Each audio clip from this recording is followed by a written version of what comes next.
heck with this. I'll do this in the morning. And I don't have any inside information. The lady that did it, she got in there. She made it happen. And he doesn't shy away from opinion. And I do enjoy drinking cold beer at ballparks. So if that makes me a baseball fan, then I'm a diehard baseball fan. It's Hacker After Dark on 1010XL. And a very good Thursday evening to you, Jacksonville. It is Hacker After Dark, 1010XL 92.5 FM with Thomas Kelly. In for Aaron Williams tonight, the Hacker Ryan Green with you. Glad you are with us. A Thursday night that finds round one of the Masters in the rearview mirror. We'll give you a leaderboard update. Certainly a lot of good names atop of that leaderboard after one round at Augusta National. A Thursday evening that finds us with a lot to react to from Liam Cohen and James Gladstone. They had their pre-draft media luncheon earlier today. Unlike most years, right, because the Jaguars do this every year, when the Jaguars pick 5 or 10 or 15 in round number one, you can kind of narrow down some questions to Cohen and Gladstone or whomever's been up there in years past. But when you're not picking until pick 56, I mean, you got 55 spots that are going to go before you. You can kind of branch out a little bit, ask about more things, maybe non-draft related at the pre-draft media luncheon. So I thought Gladstone and Cohen had a lot of interesting things to say. I'll get to some of those in a moment. It's also a Thursday night that for the second night in a row finds John Summerall and the Florida Gators landing a big-time commitment. Last night, it was Maxwell Hiller, the 5-star offensive lineman from the state of Pennsylvania, the number 1 ranked interior offensive lineman in America.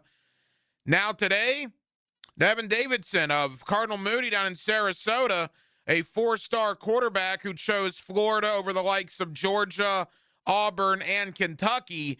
So a 4-star quarterback tonight, a 5-star offensive lineman last night, as this Gator coaching staff, John Summerall and the staff he's acquired this offseason, opening some eyes perhaps in the recruiting game.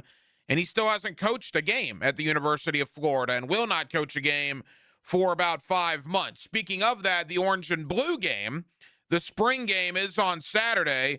We're going to talk a lot of college football tonight. In fact, coming up in about 15 minutes or so, Connor O'Gara of the OG Kickoff podcast, formerly Saturday Down South, will join us. Connor does a terrific job covering the world of college football. We'll talk a little Florida. We'll talk a little Florida State with Connor O'Gara. That comes up in about 15 minutes. Also towards the top of the 9 o'clock hour, JP Acosta, CBSSports.com, will join us to talk not only Jaguars, but the rest of the AFC South, the Texans, the Colts, and the Titans. Speaking of the Titans are one of about 10 NFL teams that have already reported for their offseason workout program. Every team with a first-year head coach is already in to their offseason program. The Jaguars will come back to work on April the 20th, but we'll talk not only Jags, but AFC South as well with JP Acosta of CBSSports.com.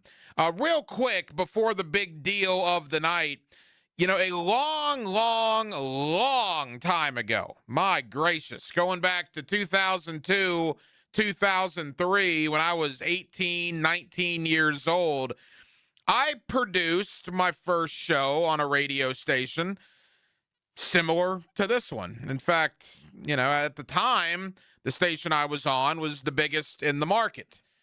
Now, 1010 is obviously the biggest in the market, but 24 years ago, I was in the same position that Thomas Kelly is right now. Now, you're a little older, right? You're 22, correct? 21. Okay, you were 21. I'm 18. But I remember what it was like 24 years ago. So let me ask you, how fast is the heart beating? Where are you at emotionally right now?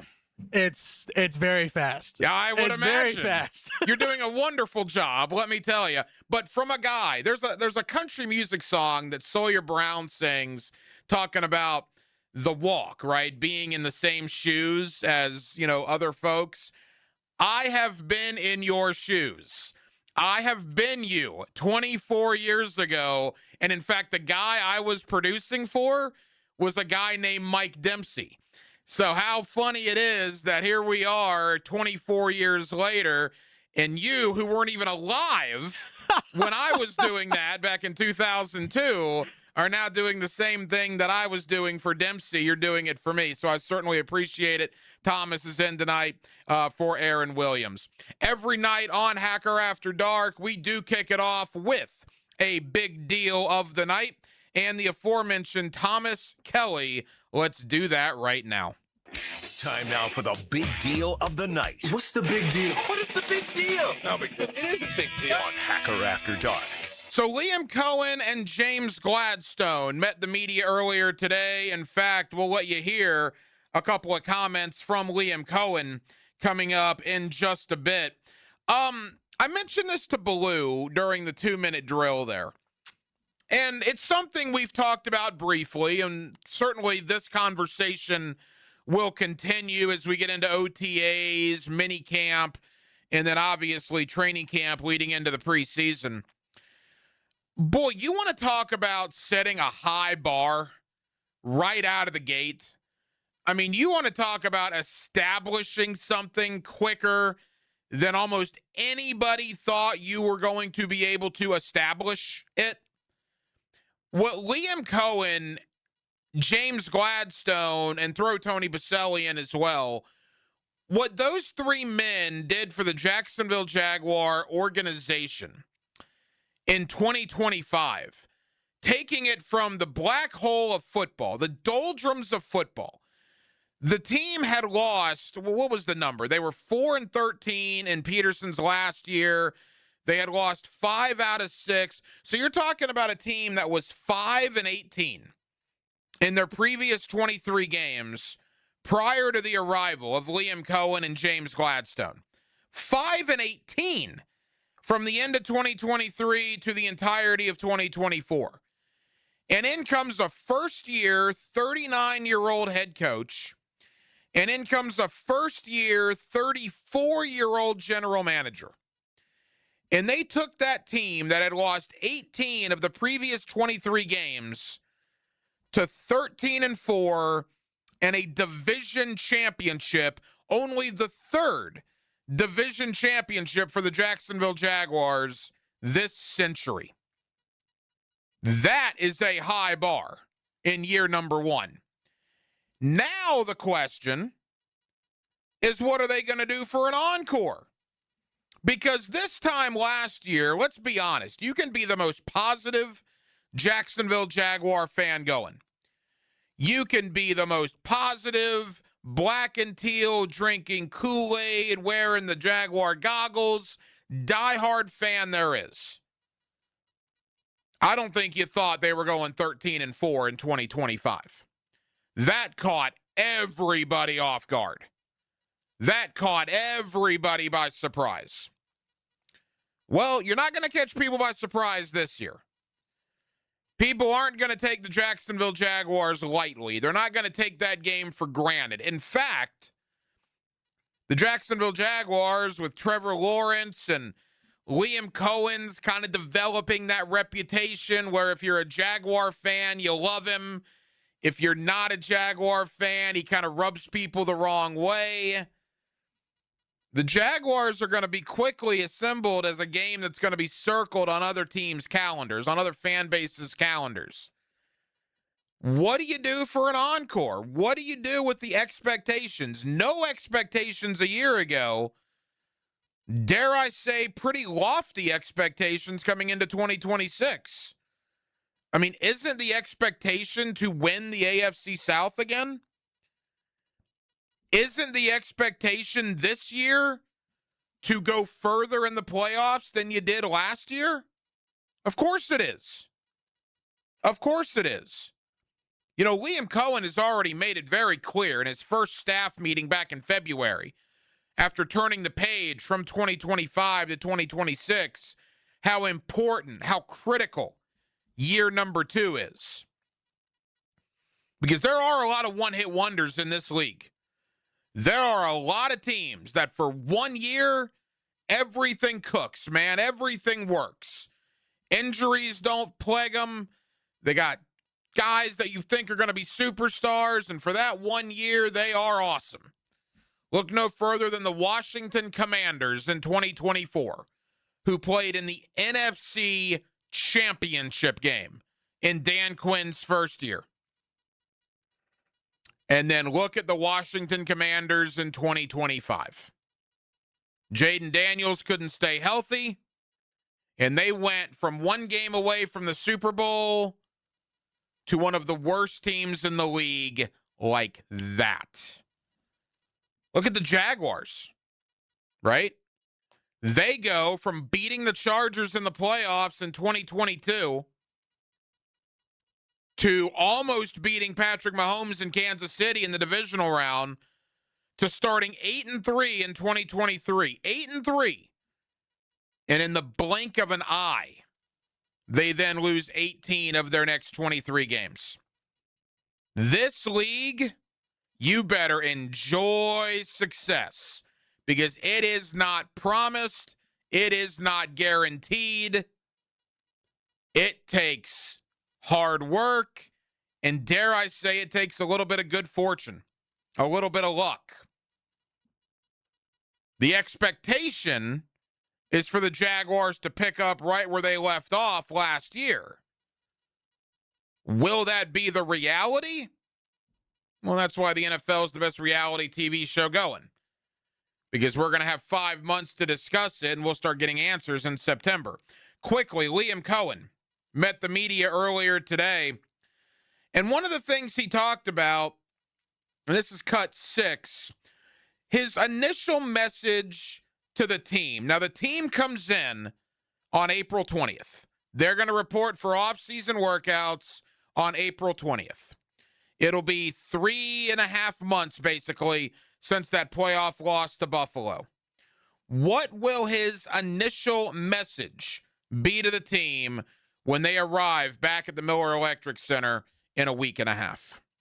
You know, you're chomping at the bit, especially after going to the owners' meetings and talking some smack and having some fun. But also, it just feels a little bit closer, right, as getting the guys back in the building. And the entire message is we're attacking this offseason, and we're attacking the details. We're attacking our relationships. We're attacking our communication because there's change. There's different communications and relationships that need to be blended and matched and pouring into each other from a detail standpoint. I think that's going to be key and critical, and getting better with less time. I think I mentioned that last week. We're fortunate last year as a first year staff to have an extra week, right? And we maximized the entire off season with less time as a coaching staff and with the players being extremely dialed into everything that we're trying to improve on. Those areas I talked about of stink, that we need to work on, and then continuing to focus on the fundamentals and techniques in which we always want to coach, but we're attacking everything that we're doing this offseason. The thoughts of Jaguar head coach Liam Cohen. Thank you to our friends at Jaguars.com. Let's play one more from Liam Cohen. James Gladstone and his staff have been in the bunker, right? They've been in the video room. They've been dug in, watching prospect after prospect after prospect. The Jaguars have 11 draft picks, which is tied for the second most of any team in the NFL. 4 of those draft picks are inside the top 100. Liam Cohen was asked today what it's like seeing James Gladstone and his staff during this pre-draft process. Yeah, it's really cool.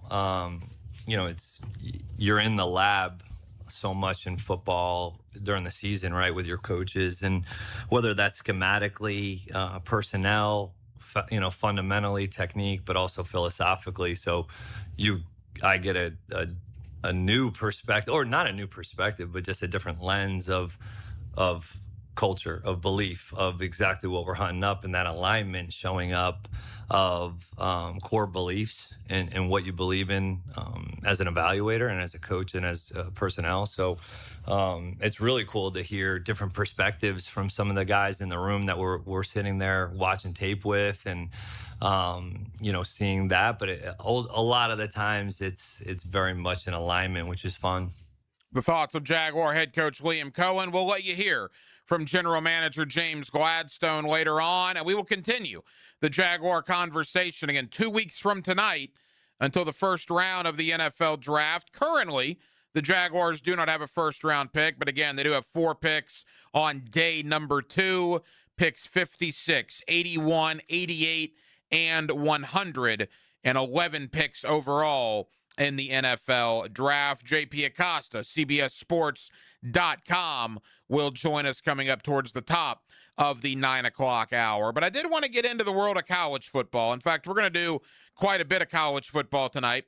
Connor O'Gara joins us coming up in about 5 or 10 minutes. Also, Jesse Simonton later on here on Hacker After Dark. 2 guys, and Connor and Jesse, who have done it for years and do a terrific job covering the world of college football. For Florida, the Orange and Blue game is on Saturday. For some reason, you can't watch it or stream it. You can listen to it, but you can't watch it or stream it, which I don't really understand that.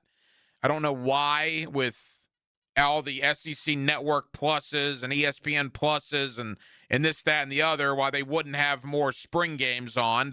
That's just me. But it's going to be interesting to see what happens. Is there a quarterback competition between Aaron Philo and Tramel Jones? Speaking of quarterback, the Florida Gators, for the second night in a row, get good news on the 2027 recruiting trail. It was about this time last night we were talking about 5-star offensive lineman Maxwell Hiller from Pennsylvania, the number 1 rated interior offensive lineman in America, according to 247sports.com. He committed to Florida yesterday, and within the last hour here in the state of Florida from Cardinal Mooney, Davin Davidson, a 4-star quarterback who led his team to a state championship this past December, has also committed to the Florida Gators. He chose Florida over the likes of Georgia. I believe Auburn was also in the mix. I know he had been offered by the likes of Colorado, Florida State, Miami, among others. So back-to-back nights, a 5-star offensive lineman last night, a 4-star quarterback tonight, as John Summerall and the Gators really starting to sink their teeth into the recruitment of that 2027 class. Let's talk Florida spring game, the Orange and Blue game on Saturday. Let's also talk a little Florida State, as they are doing spring football as well over in Tallahassee. Connor O'Gara, I've had him on for years. He's the host of the OG Kickoff podcast, and he joins me next on a Thursday night here in Northeast Florida. We're glad you're with us. Hacker After Dark till 10 o'clock right here on 1010XL and on 92.5 FM. We're a pack of scary, indestructible alpha dogs. Nobody's giving up around here, and don't you forget it, ever. You're Rex. You're King. You're Duke. You're Boss. I'm 1010XL. Blue here for the Blue Crab House, located right off of San Jose. It's on Julington Creek Road. They've been around since 1996. Indoor-outdoor dining. Also, takeout is available at the Blue Crab House. Open 4:30 to 9, Tuesday through Saturday. Sunday, noon until 9. Remember, Tuesday, $2 margaritas. Wednesday, $1 oyster night. How about the blue crabs? How about my personal favorite, the Canadian snow crabs? Whatever it is that you fancy, you get it right there. The Blue Crab House. Not everyone is built for a cubicle. At Local 234, apprentices get paid to learn hands-on skills like plumbing, pipe fitting, HVAC, the stuff Jacksonville runs on. No endless lectures, no massive student debt, just hands-on training, real jobs, and real pay.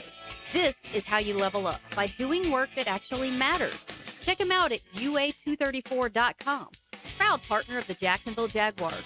Local 234. Make the right connection. It's the event everyone waits for. Now at Beard's Diamonds. Buy one, get one free on all wedding bands. Save up to $10,000. Beard's has case after case of designer bands for men and women. In white gold, yellow gold, rose gold, titanium, and platinum. Buy his, get hers free. Buy hers, get his free. The big box corporate jewelry stores can't do this, but Beard's can. Buy one wedding band, get the second one free. Now through April 19th. Beard's Diamonds, your local jeweler at St. John's Town Center. I'm here with Danny Van Sickle, director of the Electrical Training Alliance. Danny, tell me about your program. Hey, Rick, we're a 4-year electrical apprenticeship. Our students start out making over $40,000 a year, and right now make over $90,000 a year, including benefits. There is no tuition or student debt. You just have to apply and get accepted. Did you say no tuition and no student debt? You heard that right, Rick. Once you're accepted to the program, your only cost for the books and the course fees, about $800 a year. That sounds like an amazing opportunity. How can I learn more? Just go to etajax.org, and you can apply there. Apply by May 14th. Hey, it's Travis from Cannons of Jax. Thank you for trusting us for 55 years of custom welding fabrication and vehicle towing accessories. When you need a trailer hitch for the family car, a gooseneck for the company truck, or even RV towing options, call us at Cannons. We can do a bumper hitch, fifth wheel hitch, anything for safe, reliable towing. Come to Cannons of Jax, where service is our #1 priority and we treat our customers as we like to be treated. Check us out online, cannonsofjax.com. And that concludes the Joe C. Jack of All Trades show. Tune in next week where I'll be installing my own French drain. Joe, wake up, man. Hey, John, I must have dozed off. We finished those projects you started. Whoa, my seamless gutters are actually seamless. And they're connected into underground PVC drain lines. And my sprinklers. Wow, look at that coverage. Next time, just call me first, Joe. I will, but I ain't singing that song. Clearwater irrigation and drainage too. Got a dent or a scratch that needs fixing? San Jose Collision in Mandarin offers expert auto body repair and works with all insurance. Family owned and locally trusted. San Jose Collision in Mandarin. Surf into Summer Surf Camp. Jacksonville and its beach's #1 surf camp is now registering for camps this summer. For registration and session dates, go to surfintosummer.com. Surf into Summer, Jacksonville Beach's premier surf camp. 1010XL, presented by Farah and Farah, exclusive injury law firm of the Jacksonville Jaguars. Still, present, ready. Farah doesn't flinch. Here's another call on the 1010XL hotline, driven by Key Buick GMC, home of the lifetime powertrain warranty. Back here on 1010XL at 92.5 FM in the city of Jacksonville. We are glad you are with us. Spring football wrapping up in Gainesville. The orange and blue game comes up this Saturday, the first spring for John Sumrall as head coach of the Florida Gators. Is there maybe a quarterback competition down there between Aaron Philo and Tramel Jones? We'll certainly talk about that, the expectations for the Gators coming into the year. And we'll also maybe look in Tallahassee at Florida State. And I don't know, quite frankly, how many expectations there are coming out of the state capitol. Let's talk about all of it with Connor O'Gara. He is the host of the OG Kickoff on Next Round Live, and Connor's always kind enough to join us here on 1010XL. Connor, it's been a little while, man. How are you? Everything's going well, man. Everything's going really well. It's good to be talking about spring football once again. It feels like we had a brief break in which spring football was on the back burner. The transfer portal has since changed, so there's more teams willing to actually have a spring game. Probably never going to be what it once was, but yeah, it feels good that we're going to get to see some actual scrimmages that probably don't matter a whole lot in the grand scheme of things, but there are at least some takeaways that we'll get from it. You know, you and I haven't spoke in a few months. Look, we won't know about wins and losses, obviously, until September. But apart from his name not being Lane Kiffin, which was nothing John Sumrall could do about that, aside from that, boy, I've got to tell you, man, from an outside perspective looking in, I think John Sumrall's done a terrific job in the portal, in retaining of guys, in building some excitement in this fan base. I think people are looking forward to the orange and blue game on Saturday. What's your take about Sumrall 3 months into the job down there in Gainesville? I was really interested to see how self-aware he was going to be, because I thought at times Billy Napier lacked self-awareness. And it's almost as if the people who represent John Summerall gave him a sheet and said, here are all the things Billy Napier did that people hated. Do the opposite of this. And to his credit, he's been that. Now, I do think that this is very much an authentic version of John Summerall that we're seeing. So it's not to say that he's putting on a facade or anything like that. But I think the more you talk to people, the more you realize the only thing that these guys really have in common is that they were both Group of 5 coaches from the state of Louisiana. And that was going to be the elephant in the room until it wasn't. And it's going to be discussed if he doesn't win football games. But the things that he's doing year one, you feel good about. You feel good about the hires that he's made. Like everybody that I've talked to about Buster Faulkner is like, this is a really big time OC hire. And for so long under Billy Napier, we knew that the offense was going to be limited by his play calling. And it just never really took shape in the way that he hoped and thought it would. And I don't think that was all just the byproduct of DJ Lagway's health. So you've done these things to make you feel like he knows the job that he signed up for. And I thought it was really interesting. I don't know if you noticed this too, but Bill Connolly does his percentage of returning production rankings. And, last year, I'm thinking Florida does a total gut job. They're going to have so many new pieces to replace on defense. It's going to be really difficult uphill climb. And then you see that Florida is number 1 in the country in percentage of returning defensive production. And that's with John Summerall and then Brad White coming over from Kentucky running that defense. So I'm not going to say that we need to get expectations sky high and this is a team that's going to be competing for playoff spots or anything like that. But I think the things that he's done so far to make you feel like he gets it and he understands the task at hand, I think he's done everything in his power to make you feel like he is ready for this job, and he's going to get some more fans excited. Connor O'Gara of OG Kickoff with us here on 1010XL in Jacksonville. Connor, I completely agree. And the one thing, too, about Summerall compared to Billy Napier, and you know this, man, with Billy, it was a lot of coach speak. Summerall is going to shoot you straight, both in press conferences, and I know a lot of people that have had closed-door conversations with him, and they talk about his brutal honesty on certain topics. Look, some coaches just do what Billy Napier did, and they'll just maybe shoot you some breeze and coach speak, whatever you want to call it. Summerall appears to be a guy that's going to tell you what he thinks. I like that, too. And he's talked about the loyalty approach and how he's upset friends that he has been associated with during his coaching career by just not giving them jobs. And, it's something that Jesse Simonson brought up. I know he's a mutual friend of ours when he came on the OG Kickoff a few weeks ago. It's like the only guys that he brought over with him from Tulane, a really well-respected, a playoff team, were the punter and kicker.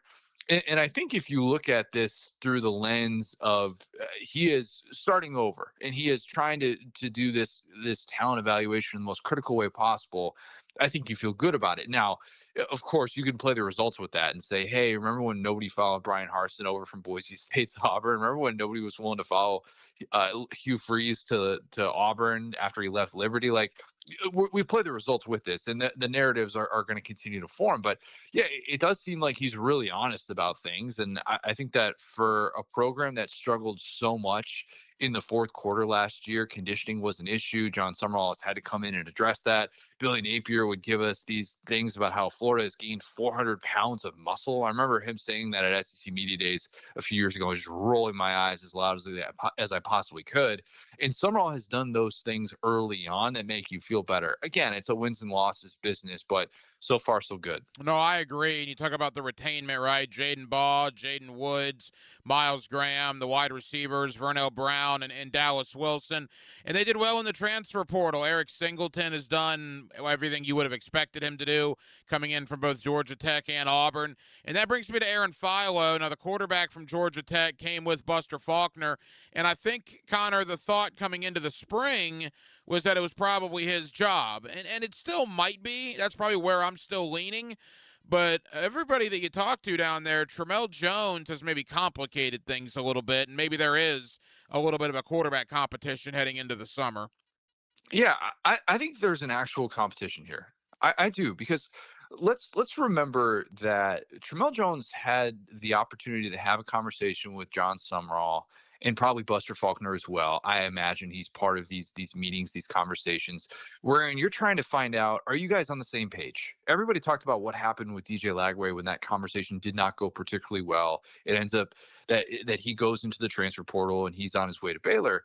But if Tramel Jones had that conversation and it went just poorly, and they didn't say eye to eye from an offensive philosophy standpoint, I think that he'd be elsewhere right now. But instead, he's staying there and he's locked in. And let's also remember, too, for Buster Faulkner, as decorated as he is as an offensive play caller, he's making a transition himself. He's got Aaron Philo, a guy who broke Trevor Lawrence's Georgia State high school football passing record. And he's transitioning from Haynes King, who for 3 years was a human battering ram at quarterback. So what are these things that Buster Faulkner would like to be able to do? Neither one of these guys, if you look at their track record, are proven runners. But who's going to check the most boxes for you? I don't know that Aaron Philo is necessarily a finished product from what I've seen watching him and the reps that he got during his time at Georgia Tech. I think there are some mechanical things that he's going to have to work through. I think he still throws a little bit too much off his back foot. What does it look like sensing pressure, especially when that process is a bit expedited? So I think that it's going to be really interesting to see what this side-by-side looks like. And I understand like why everybody assumes that Philo is going to be the guy. If I'm betting today, I think Philo is going to be the guy, but I think they have the ability to look at this critically. And I think if Tramel Jones shows some things, it makes you feel like maybe that leash could be a little bit shorter for Buster Faulkner and how he evaluates Aaron Philo if he does end up being the starter. Couple more for Connor O'Gara, the host of the OG Kickoff. You check it out on Next Round Live. We'll tell you all about it coming up here on 1010XL in Jacksonville. Connor, final thought on the Gators, and really it's an SEC topic. You know, you get so caught up as a sports fan in the NFL playoffs and in March Madness, and now as we start to decompress and start looking at spring ball a little bit in college, 6 new head coaches in the Southeastern Conference, 6 out of 16. When you look at Arkansas and Kentucky and Auburn and Florida and LSU and Ole Miss when they promoted Pete Golding, what's your take on so many new guys in charge this year? Desperate times call for desperate measures. I mean, think about this. Like, Ryan, I've said this stat multiple times this offseason, but it really puts things into perspective with how new wave the SEC is with these head coaches, which is, oh, by the way, on the heels of 3 consecutive years in which the SEC didn't even play in a national championship. Make of what you will with that. But the oldest coach in the SEC is Brent Venables, the guy who runs stadiums in his free time. I mean, like look at all these coaches. If you look at their bios and see how many of these guys are born in the 1980s, and it'll make you feel old. It really will. But the SEC has gone younger at a time in which we just watched a 64-year-old head coach have the first 16-0 season since 1894 Yale. And it does make me kind of wonder what exactly the motives are, because I think process has never been more important with college football. I think talent, while it is still important and it is the great equalizer, it is about how experienced you are playing at this level and what you can do with your processes to be able to get to the places you want to go. And so that's going to be my question. Like, you get a 2-year runway. We just saw what Michigan did with Dusty May, with a team that was 8-24 when he signed up for it. And they were, for my money, one of the best teams that we've ever seen in college basketball, at least in the 21st century. So like the way that this is working now with big revenue sports and specific to the SEC is you get your 2 years, man. Like, you get your 2 years. And if we don't have this thing feeling like it's going in the right direction, then you're going to be viewed through a more critical lens. And that applies to John Summerall too. Like, we all think that Scott Strickland was probably saved by what happened with basketball with Todd Golden and winning a national championship. But there are still people that are going to look at John Summerall, knowing the resources he has available and knowing that that timeline is smaller than it's ever been. And so for all these new coaches in the SEC, you got to be able to establish some things in year one. And I do think that there is going to be pressure in ways that there was not in previous eras of this sport. Connor, we got about 2 minutes or so to go. Let's wrap up in Tallahassee. You know, we've just spent the last 10 minutes talking about Florida, and I do believe in our area there is some genuine excitement about what John Summerall's doing. Will it translate in September? Yet to be seen, but at least for the here and now in April, there is some excitement in Gainesville. I don't get that vibe in Tallahassee. I know a lot of Florida State people, and they're just not really talking about their football team all that much. In fact, the Seminoles are one of those teams that you mentioned that aren't even having a spring game this year, which I think is absurd. Mike Norvell has canceled, or Florida State has canceled the Norvell speaking tour in a lot of different stops this spring. On the surface, it just doesn't seem good in Tallahassee right now. What's your thought there? A team that improved by 3 wins last year has just the ultimate bad vibes. And look, I realize that when you go from 2 wins to 5 wins, it doesn't feel like a 3-win improvement. It technically is. And they were probably a better team than what their record suggested. If you look at some of the metrics, it's kind of bizarre to see how efficient they were on both sides of the ball, but they were a disaster on special teams. They weren't particularly good in the fourth quarter, and they would just make these key mistakes. And so the reason why that the program is in this state is because everybody knows that buyout is crazy. And if you tell yourself, oh man, like we can, Florida State can pay this buyout, and there could be enough momentum, and you could pay the, whatever it's going to end up being, like, was it like $54 million last year? It's still going to be a crazy amount of money. And there's going to be this offset money the same way that there was with James Franklin. Well, James Franklin can get that offset money reduced because of what he has at Virginia Tech now. I don't know that Mike Norvell's getting another power conference job if it's another disappointing season at Florida State. So it's a program that some might say it's in purgatory and it's in a holding pattern. No. This is college football hell. And Florida State is firmly in there. They don't have this answer at quarterback.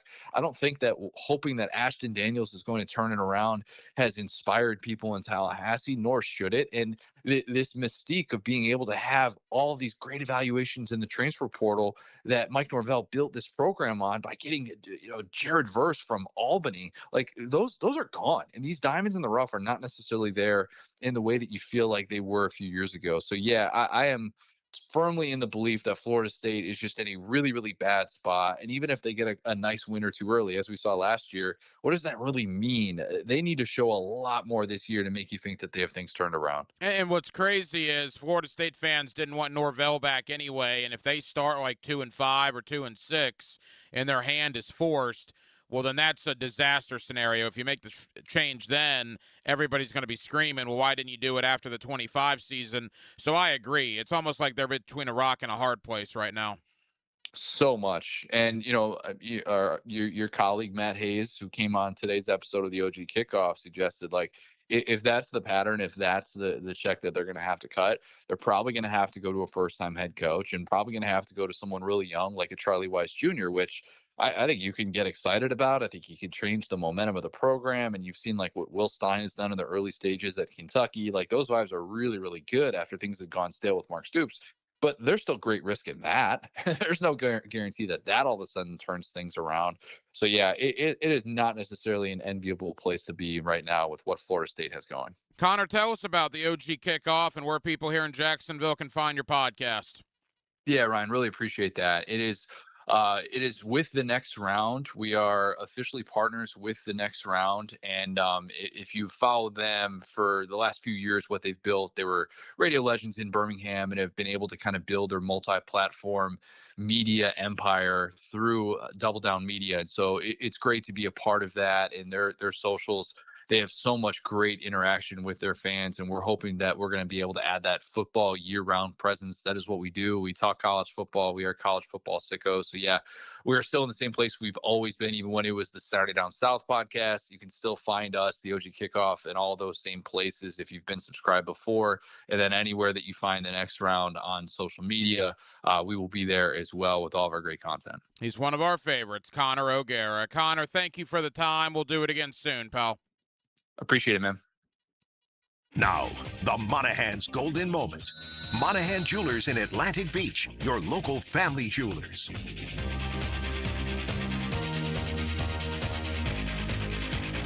Streaming live from the XL Digital Studios. Polished by Harbor Dental Care, the locally owned smile restoration experts. Now, the Monahan's Golden Moment. Monahan Jewelers in Atlantic Beach, your local family jewelers.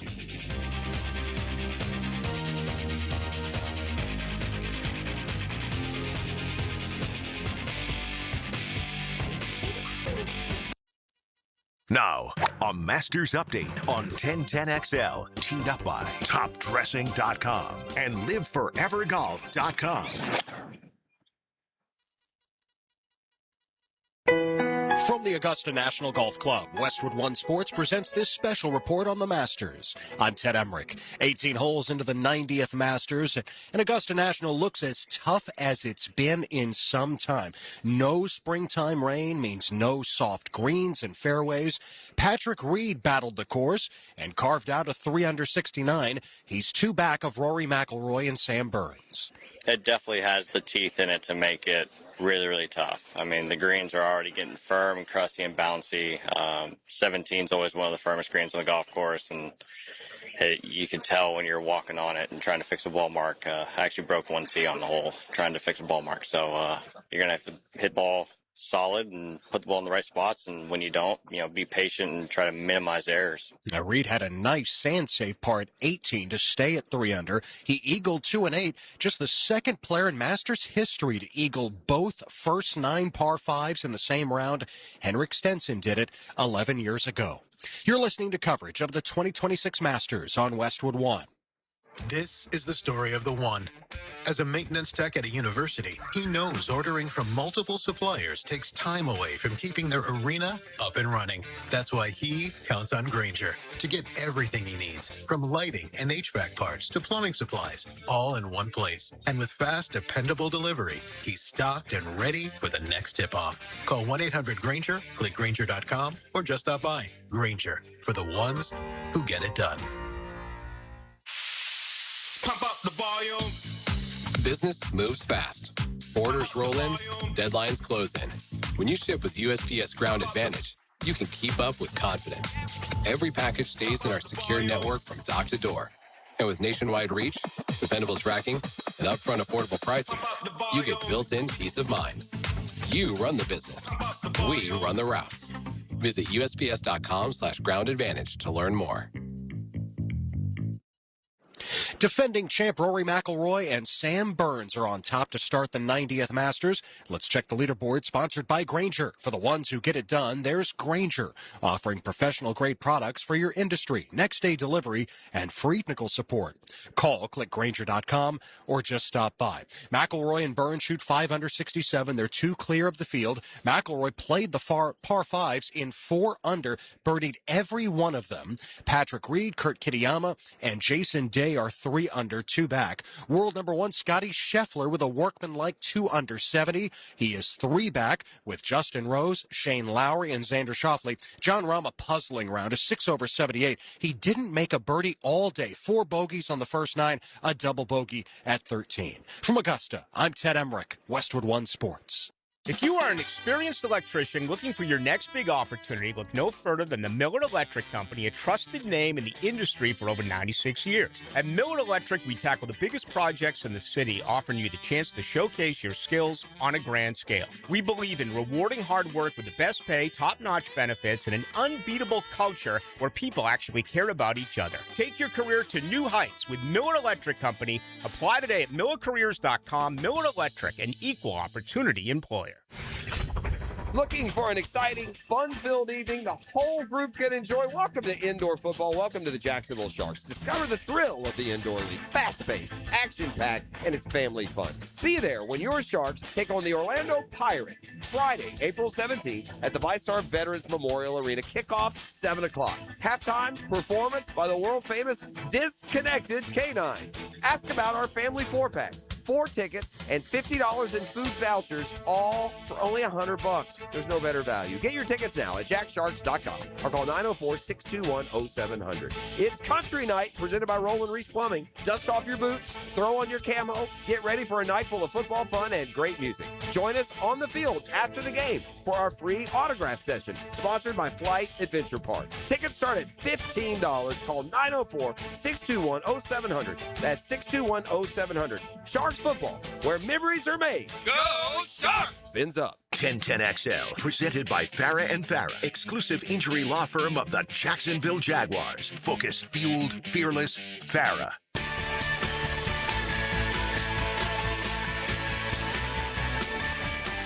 Hacker After Dark on 1010XL. Yes, it is. Glad you're with us. Hacker After Dark till 10 o'clock. 1010XL 92.5 FM. You know, we just got that Masters update earlier, Boy, what a leaderboard for the Masters right now. Absolutely incredible. Rory McIlroy, the defending champion, a 5-under round of 67. He is tied for the lead right now with Sam Burns, who also shot a 5-under 67. Then you have a trio of guys 2 shots back, including Patrick Reed and Jason Day. You go on down to guys that are 3 shots back: Shane Lowry, Xander Schauffele, Justin Rose, and Scotty Scheffler. And then lurking 4 shots back, a great story in Gary Woodland, Tommy Fleetwood. I mean, of course, Tommy Fleetwood is around the leaderboard. It's a major, so you know he would be there. Not that the Masters needs an awesome leaderboard. I mean, it's the Masters. It'll sell itself.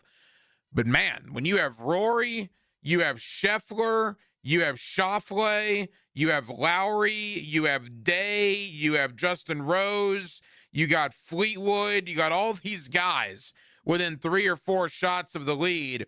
That is going to set up for a simply fantastic Friday afternoon at Augusta National. Now, there are some guys that are going to be scrambling to make the cut, and I do mean scrambling. And there are some guys that their tournament's basically over. Mike Weir, who's won the Masters, is not going to be around on the weekend. He shot a 9-over 81 today. Bryson DeChambeau, a 4-over round of 76. He's going to be in trouble. John Rahm, a 6-over round of 78. He's going to be in trouble. Bubba Watson, 4-over 76. He's in trouble. So Augusta giveth and Augusta taketh away. There were a lot of guys that did very well today, but there were also some very, very high scores out there as well. Round 2 of Augusta and the Masters tomorrow. I mentioned this to Baloo earlier, and I've said this, a couple of times this week. I'm never going to be confused for a diehard golf fan. I mean, if I sit here and tell you that I prop my feet up and watch every tournament every weekend, well, that just wouldn't be true. Now, I love the majors, and I love the players, and I love the Ryder Cup and everything that goes with the big, big tournaments. I'll be locked in this weekend, but I'm not a diehard. But I tell you what gets me every single year. And to me, it's one of the best sports moments of the year, every single year. And that is the Thursday morning at Augusta National. And they've had different guys do this over the years. But now for the last couple, it's Jack Nicklaus, it's Tom Watson, and it's Gary Player. And the ceremonial tee shots to begin the Masters. And with those 3 guys, you got 11 Masters championships between Watson, Player, and Nicklaus. And just how revered they are and how, taken aback they are by the experience, the people that are there watching it. Fred Ridley, the guy that oversees the Masters tournament, is doing his thing. It's just really, really, really well done. And I enjoy it every single year. And if you didn't see it this morning, it's very easy to find on the Masters, social media page and all that. But it's one of those moments in sports that I take time out. It takes like 5 minutes to watch it. And it is a very, very cool deal. The NBA playoffs begin on Tuesday, if you can believe that. The regular season winds down tonight, tomorrow, and Sunday. Monday's an off day, and then the play-in tournaments in the Eastern and Western Conference are Tuesday, Wednesday, and Friday, and then everybody kicks off first-round NBA playoff action next Saturday and next Sunday. And if you're a fan of the 2 teams in the state of Florida, Orlando and Miami, not a lot of expectations, but both teams are going to be in. Miami's going to be in the play-in. They cannot get in to the first round without the play-in. Orlando is making a late charge. They've won like 3 or 4 in a row now. They beat Minnesota last night, and they're beating these teams that, quite frankly, are resting a lot of guys. Like Minnesota did not play. Ant didn't play last night. Rudy Gobert didn't play last night. Julius Randle didn't play last night. But whatever. That's Minnesota's prerogative to do that. Orlando needed the win. They got the win. And Orlando, with only 2 games to go in the regular season, could finish anywhere from 5th in the Eastern Conference all the way down to 9th in the Eastern Conference. So it is going to be very interesting over the next 48 hours, 72 hours or so to see what exactly happens with the Magic. Are they going to be in the 5 spot, the 6 spot, or will they need to go into the play-in route, 7, 8, or 9? To be the 9 seed would take a lot. They'd have to lose their last 2 games, and a lot of other stuff would need to happen. They're more than likely going to be the 7 or the 8, which means they are going to have 2 chances to win 1 game.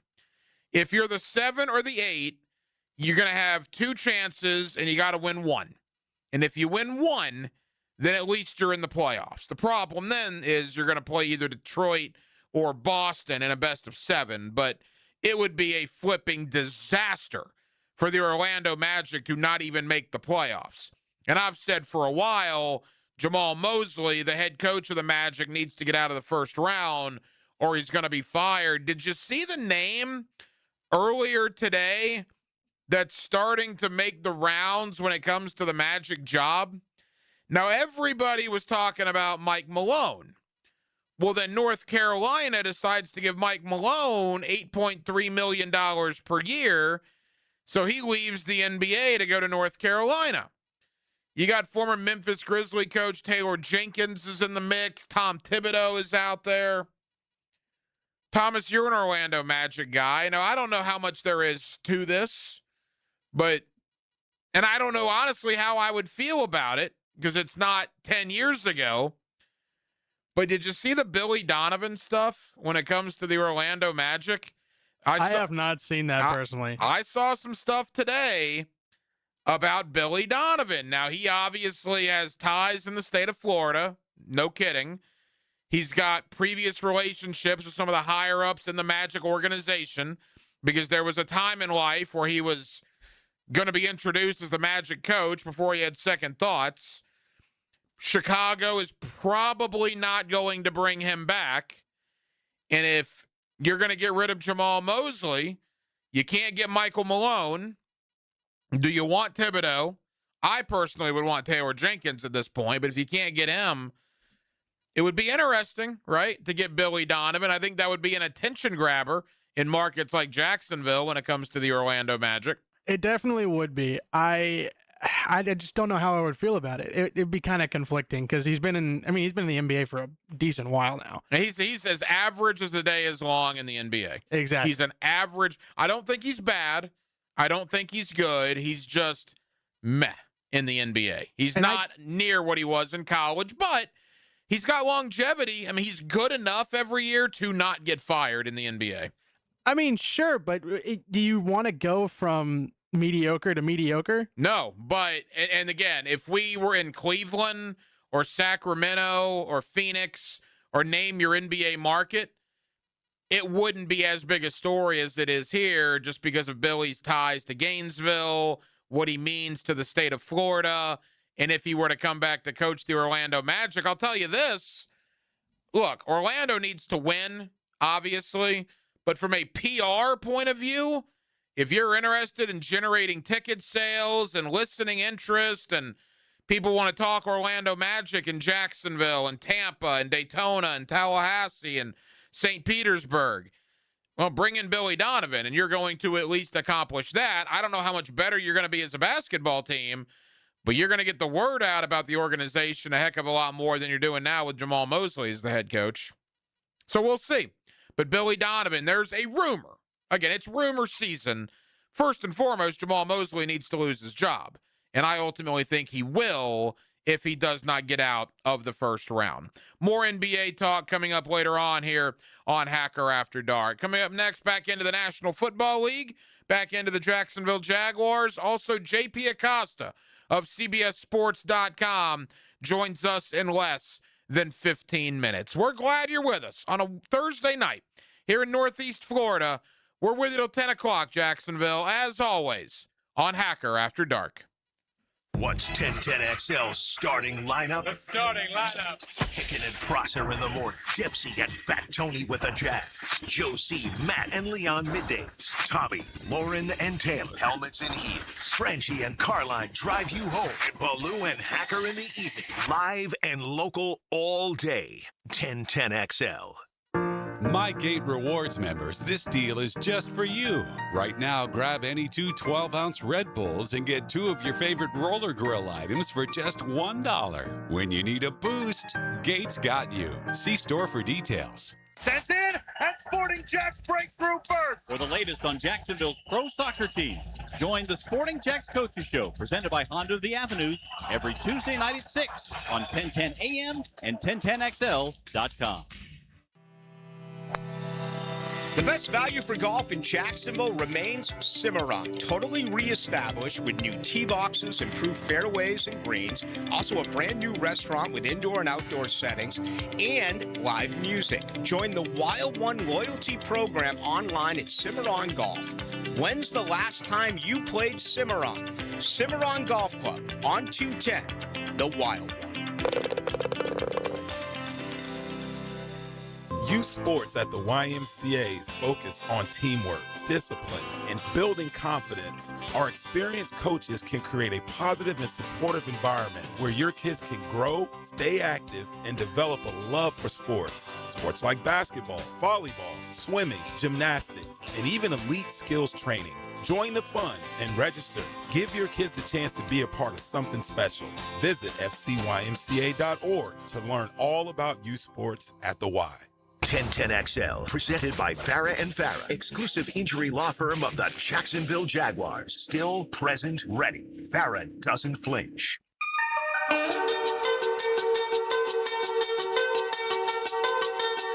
This is Hacker After Dark on 1010XL. I saw our friends at Jaguars.com made an announcement earlier today that the hunt returns 1 week from tonight, April the 16th. I always say this about Jaguars.com and particularly the hunt, that production. It's nothing short of outstanding. First off, the access, and that's where you got to start right there. The access that Liam Cohen and James Gladstone and Tony Baselli and the Jaguar organization are willing to give is unprecedented. And then everything that goes into the production of that, the interviews, just the overall body of work that the hunt on Jaguars.com is sensational. I love it. And the offseason, at least the first offseason hunt, drops next week, a week from tonight on April the 16th. It's going to feature general manager James Gladstone, who, like Liam Cohen, is coming into year number 2. It's been relatively quiet for James Gladstone now. And we're going to talk about the Trayvon Walker extension in a moment. That's the big one that he did.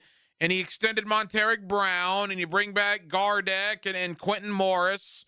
Obviously, before the season ended, you got extensions done with Van Lanen and Jacoby Myers, and then the one free agent you brought in was Chris Rodriguez. But by and large, when you consider most Jaguar off seasons, there just has not been a lot of player acquisition. There has not been a lot of player news. James Gladstone, the bulk of his offseason work is going to start 2 weeks from tonight in the NFL draft up in Pittsburgh, where the Jaguars have 11 picks overall. But clearly, the biggest move that the Jaguars have made this offseason to this point, in my opinion, and I would imagine most of you share it with me, was last Friday and the re-signing of Trayvon Walker in that 4-year deal. James Gladstone met the media earlier today at the pre-draft media luncheon, and he was asked about getting that Trayvon Walker deal done late last week. I think it was a pretty important piece. You know, he by season's end, and I shared with the majority of you in the room that he was somebody we wanted to align ourselves with beyond just the contract that we had at the time. And you know, his commitment to our football team, his commitment to his teammates. It seeps out of his soul, and it was very easy to see what his piece to our puzzle meant, and the scheme fit, the priorities that we have on our defense. It just all really matches up in a real way, and glad that he was able to earn himself that opportunity and know that he's going to take advantage of it. He doesn't take it for granted, and he's the type of human being that you feel comfortable making a decision like that about, and really excited for really the evolution that we'll see moving forward with not only his usage, but that entire defensive front and those guys behind him as we get into year 2 of the system. The more people you talk to about the Travon Walker deal, locally, regionally, and now even nationally, the more people are saying, yeah, it's pretty good value, right? $27.5 million. Most people thought it would come in north of that. Again, Travon Walker and his reps, they did not have to agree to this. They could have played the year out. He gets double-digit sacks. He's going to make a lot more money next offseason. He wanted to be a Jacksonville Jaguar, and the Jaguars get a very good player in what is a very reasonable deal. One more from James Gladstone, courtesy of our friends at Jaguars.com. He mentioned year 2 at the end of that soundbite. Well, let's expand on that. Where is James Gladstone as far as satisfaction? Is he happy with where the roster is going into year number 2 with the draft being 2 weeks from tonight? Yeah, really excited about it because, those slots that you're thinking about are more contributing slots. And when you're talking about first-year players, typically that's the expectation, is finding a way to contribute and offer a positive impact. And, it can be a little bit more challenging on the early end of a season as a rookie or even towards midseason to really feel that come to life. And in the instances that it does, that's great. But usually that's above the expectation, especially when you're talking about pick 50 and beyond, right, which is where we find ourselves at this point. And excited about building off of last year's crop, knowing that it was just south of 11 picks, a couple in undrafted college free agency that were able to find their place, but look forward to sort of being in familiar territory this go around and being able to leverage prior experience with navigating the waters here in about a 2 weeks time and have some fun with it. Jaguar General Manager James Gladstone earlier today down at the Miller Electric Center. Thank you to Jaguars.com. Let's talk Jaguar offseason, and let's also talk AFC South offseason. A little Colts, Titans, and Texans talk. How does the division look now, 3 months after the season came to an end? JP Acosta, CBSSports.com, joins me next on a Thursday night here in Jacksonville, Florida. We're with you till 10 o'clock, Jacksonville. We're glad you're with us on Hacker After Dark. Now, a Masters update on 1010XL, teed up by TopDressing.com and LiveForeverGolf.com. From the Augusta National Golf Club, Westwood One Sports presents this special report on the Masters. I'm Ted Emmerich. Rory McIlroy opens his title defense on the right foot. With a 5 under 67, he shares the lead with Sam Burns. McIlroy told SiriusXM he wondered how this first round would go after his bogey at 3. Yeah, with how scrappy I was the first few holes, it would have been very easy to start to get tentative and guidey. But I just kept swinging, just trusting that eventually I'm going to find it. And I did. And, thankfully I was able to, string some good swings together and make some birdies on that back 9. And when I could have easily went the other way after the first few holes. McIlroy went on a run of 3 straight birdies at 13, 14, and 15. That one at 15, a 25-footer from left to right. And, of course, if the putter is dialed, McIlroy is as much of a threat as any to claim the green jacket again. You're listening to coverage of the 2026 Masters on Westwood One. We just want to have enough money for retirement. And travel to visit our grandchildren. I understand. That's why at Fisher Investments, we start by getting to know each other, so I can learn about your family, lifestyle, goals and needs, allowing us to tailor your portfolio. What about commission-based products? We don't sell those. We're a fiduciary, obligated to act in your best interest. So how do your management fees work? We have a simple management fee based on the value of your portfolio. So we do better when you do better. We appreciate that kind of transparency. We also check in with you regularly to keep you up to date on the markets and your portfolio. Well, what other services do you offer? As a client, you have access to resources on investing, financial planning, estate planning, Social Security, Medicare, and more. Wow, sounds like Fisher Investments has everything we need. At Fisher Investments, we're clearly different. Learn more at fisherinvestments.com. Investing in securities involves the risk of loss. Sam Burns and Rory McIlroy went out this morning and shot 5 under 67 to set the pace at the 90th Masters. They will have afternoon tee times tomorrow.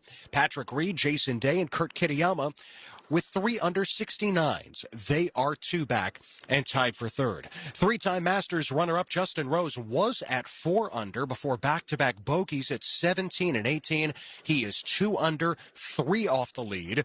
Also at 2 under, world number 1 Scotty Scheffler, Shane Lowry, and Xander Schauffele. At 1 under, Hao Tong Lee, Nick Taylor, Tommy Fleetwood, Brian Campbell, Aaron Rai, Jacob Bridgman, and Gary Woodland. Ludwig Oberg, a 2 over 74. He was 3 under through 6 holes before the round slipped from his grasp. Bryson DeChambeau, a 4 over 76, and John Rahm shooting a 6 over 78. From Augusta, I'm Ted Emmerich, Westwood One Sports. Baloo here for Smunez Vision. Why Smunez Vision? Well, I've been with Dr. Neil Smunez now since I got back to Jacksonville in 2006. 37 years of experience he has. Smunez Vision is a family organization that focuses on personal high-quality medical and surgical eye care. Dr. Catherine Smunez is fellowship trained in cornea and cataract surgery and all refractive surgery. Combined, that's 30 years plus in laser eye surgery. Visit SmunezVision.com today. Here you can see. Florida Heat doesn't play games, but some AC companies do. You've heard the too good to be true ads. Let's be honest. Nobody sends a licensed AC technician to your house for $25. Suddenly, your cheap tune-up turns into a $1,000 problem. At Duck Duck Rooter Plumbing, Septic, and Air Conditioning, we believe in taking care of our customers. Right now, you can chill out for just $99. That gets you a full AC diagnostic and the truth about your system. No scare tactics. Call 904-862-6769 or duckduckrooter.com. The flagship station of the Jacksonville Jaguars. WJXL AM Jacksonville Beach. WJXL FM Jacksonville Beach. Overheard at the Hard Rock Bet Party. I just got another NBA offer from Hard Rock Bet. A Hard Rock Bet promo at the Hard Rock Bet Party? That is so meta. That's not meta. That's Meta World Peace. Meta. Tell them about Hard Rock Bet. Hard Rock Bet has it all. Live odds for every NBA game, every player prop, same game parlays, you name it. It's the only place I play these days. Okay, now that is meta. Hard Rock Bet. Roll with us. Offered by the Seminole Tribe of Florida. Must be 21 plus and physically present in Florida to wager. Terms and conditions apply. Concerned about your gambling? Call or text 1-833-PLAY-WISE. Here's another call on the 1010XL hotline driven by Key Buick GMC. Home of the lifetime powertrain warranty.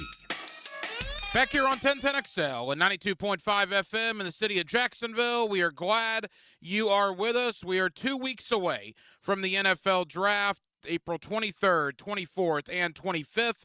The Jaguars, 11 draft picks total, including 4 in the top 100. Certainly the big news here locally last Friday, the re-signing of Travon Walker. Let's certainly talk about that. Let's talk about draft, and let's talk about the offseason that has been to this point.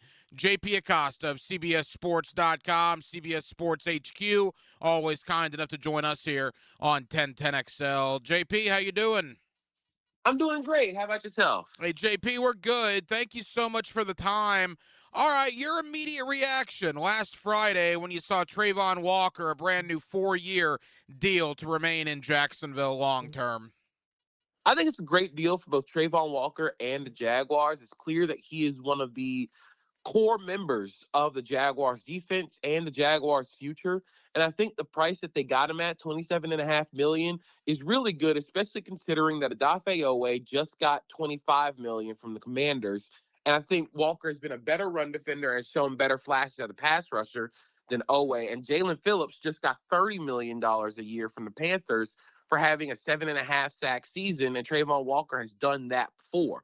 So I do think people have unfairly hated on Travon Walker, especially since being the number 1 pick over Aiden Hutchinson, and that's going to continue to be a debate until we can talk about that until we're blue in the face. But there's no denying that Travon Walker is a very good player who is well deserving of this extension. And one of the things I love to see from a local standpoint is it was obvious to me, JP, that Trayvon wanted to be a Jaguar. I mean, if he would have waited till after the year, he and his reps, and if he would have had, a double-digit sack season, well, then he could have gotten probably a lot more money. But the fact that he signs or re-signs in April, 3.5 months before training camp, boy, to me, that signals he just had a big desire to want to remain here. Yeah, it did. And I think that's something that the Jaguars front office has shown in this era under James Gladstone, Liam Cohen, Tony Baselli also running the show. It is, if they want you here and you want to be here, you will be re-signed quickly.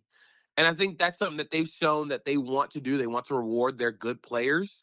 And that's going to be really helpful in terms of doing deals moving forward with their core guys. If you are good and the Jaguars want you, you will remain around. JP Acosta, CBSSports.com, CBS Sports HQ with us here on 1010XL in Jacksonville. JP, you and I haven't spoken a couple of weeks. Let's talk about Chris Rodriguez. That is, to this point, the only free agent that the Jaguars have brought in, a 2-year, $12 million deal. Talking to people in Washington, JP, people wonder why he maybe didn't get more of an opportunity in Cliff Kingsbury's offense last year. He carried the ball for 500 yards, averaged 4.5 yards a pop, but only got just basically over 100 carries. What was your thought on Rodriguez signing in Jacksonville? I think this signing says more about what the rotation at running back is going to look like rather than like the true upside. I think they are going to split carries 50-50 between Rodriguez and Bashal Tutin, and LaQuint Allen will continue to be the third down back special teams guy. But I think this signals more that Tutin, when he's healthy, is still going to be a factor in this running back room. Chris Rodriguez is a little thicker, a little more built, and can grind out some more carries between the tackles. So I think he's going to be the thunder to Tutin's lightning. I wouldn't make too much of this like being they don't believe in Tutin thing, but I do think they're going to have a rotation because Liam Cohen last year had a rotation with Travis Etienne and Bashal Tutin. He had it in Tampa Bay with Bucky Irving and Rachaad White. So I think that there's going to be a true rotation at running back, and I think Rodriguez plays off of Bashal Tutin very well. What were your thoughts on Tutin's rookie campaign? I think Bashal Tutin's rookie campaign, it was exciting, but I do think it lacked a little bit of consistency. Part of that was due to injury, and I think he was always one play away from breaking that really big 50-yard run. Because there are a few runs against teams like the Chargers where he's almost got them, but he just has to stay up. He got ankle bit by either the ground or by tackles tripping him up. But if he can continue to stay up and stay healthy, I do think he's going to have more opportunities to hit big plays in this offense because that's what they want from him. They want the explosives. Couple of more for JP Acosta, CBSSports.com, CBS Sports HQ. The departures were way bigger stories here than the Chris Rodriguez arrival. You mentioned Travis Etienne to New Orleans, obviously Devin Lloyd to Carolina. Were you surprised that both guys left in free agency? I'm not super surprised that either of these guys left. I'm a little more disappointed at how much Devin Lloyd got relative to the market. I thought that he would get a little bit more, which is why I thought the Jaguars would be priced out. But they prepared for Travis Etienne leaving by drafting LaQuint Allen and Bashal Tutin last year. And if you're following the Rams model, which is where James Gladstone comes from, they don't pay off-ball linebackers. They don't really reward off-ball linebackers. It's the same team that traded Ernest Jones after winning a Super Bowl. So I do think that neither of them really surprised me. I think the most surprising thing was how much Devin Lloyd signed for, because I thought that was a pretty nice bargain. We talk about Chris Rodriguez, Tutin, LaQuint Allen Jr. being the replacement at running back. What about Devin Lloyd's replacement? On the roster right now, JP, Ventrell Miller is here. Jack Kaiser is here. James Gladstone keeps bringing up Branson Combs, the undrafted rookie from a year ago. Do you believe Lloyd's replacement is already here, or do they need to draft Lloyd's replacement in 2 weeks? I think that they want it to be Ventrell Miller, but I always say add competition to the linebacker room. I think they need to add someone with a little more athletic upside than Miller, and I think because of how Anthony Campanelli wants this defense to be run and what he wants his linebackers to add on as a blitzer, they do so much in that defense, coverage-wise, blitzing wise, someone with a little more range and athleticism than Miller, I think would make a lot of sense. But I also don't really know if they're going to draft a linebacker high, just because, this team probably isn't going to address that linebacker spot high, because if we're following the tea leaves and what Liam Cohen has said about Ventrell Miller this offseason, that sounds like a guy who's probably going to start this season for the Jaguars. But I wouldn't mind them bringing in competition on day 3 at the spot. So right now, I'm going to say Miller's probably the starter next to Foye Oluokun, but I do think they add another young guy to that room, a la adding Jack Kaiser last year. JP, I want to end our conversation talking about the draft. Before we get there, though, a look at the AFC South. We talked about Jacksonville. What's your thought about the off seasons in Tennessee, Indianapolis, and Houston? So it's been a very weird offseason for the Colts. I do like that they were able to keep Alec Pierce. Although the contract was a little big, I think that he's worth it. I think he's a constantly growing player who matters a lot in that offense. But you trade away Michael Pittman Jr., which felt like it was going to happen. Their receiver depth is incredibly thin. And the Daniel Jones deal, as big as the numbers are, it's really just a one-year deal. And they are trying to go win a Super Bowl next year because they don't have the picks to kick the can down the line with this team. So if they don't win a Super Bowl this upcoming year, I do think there's going to be a lot of change in Indianapolis. So I understand wanting to go all in. I just don't think this team is all in worthy. They still have a lot of holes on both sides of the ball in Indianapolis.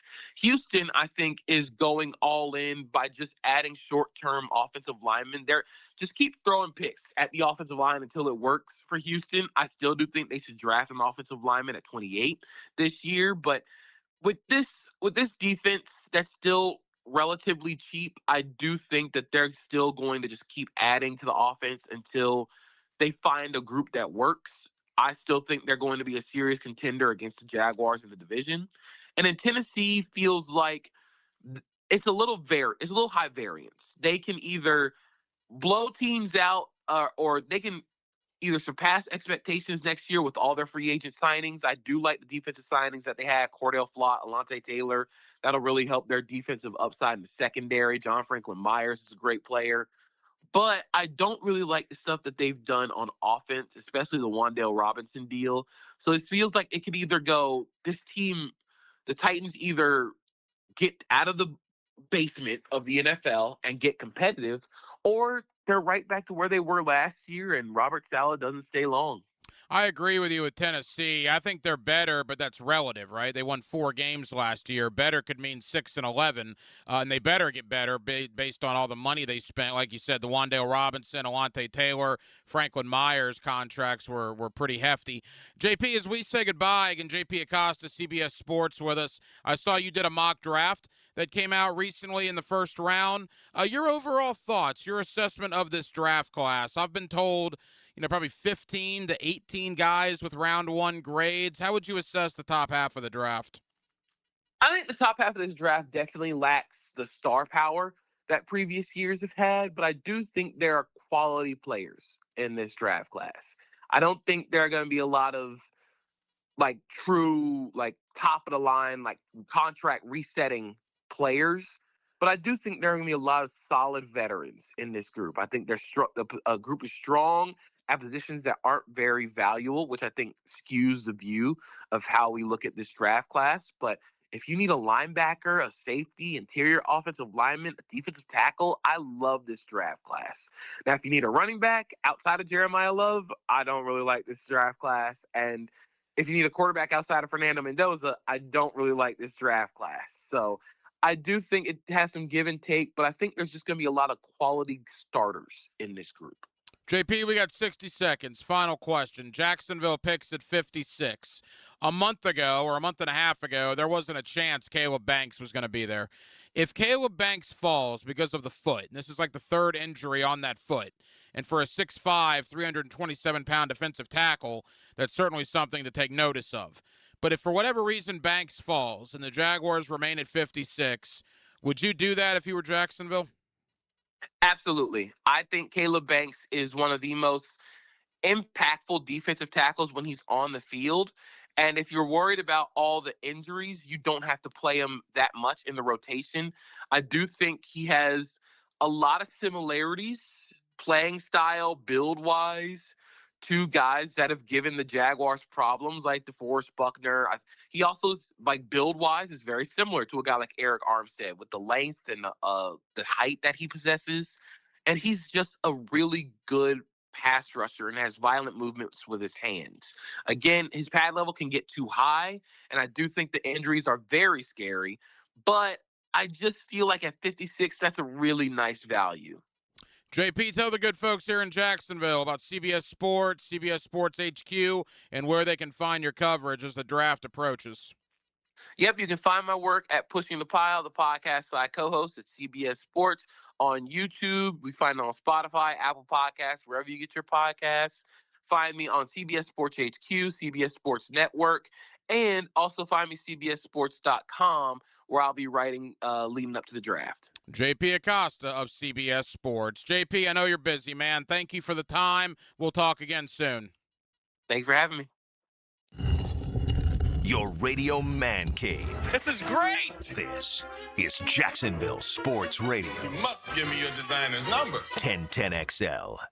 Blue here for the Blue Crab House, located right off of San Jose. It's on Jewington Creek Road. They've been around since 1996. Indoor-outdoor dining. Also, takeout is available at the Blue Crab House. Open 4:30 to 9, Tuesday through Saturday. Sunday, noon until 9. Remember, Tuesday, $2 margaritas. Wednesday, $1 oyster night. How about the blue crabs? How about my personal favorite, the Canadian snow crabs? Whatever it is that you fancy, you get it right there. The Blue Crab House. He used to lay the lumber on the field. No, I'm not a quarterback, but I like eating quarterbacks for breakfast. Now he lays his opinions on Jaguars Today. Tom McManus. Fridays on 1010XL. Opened by Renewal by Anderson Custom Windows and Doors.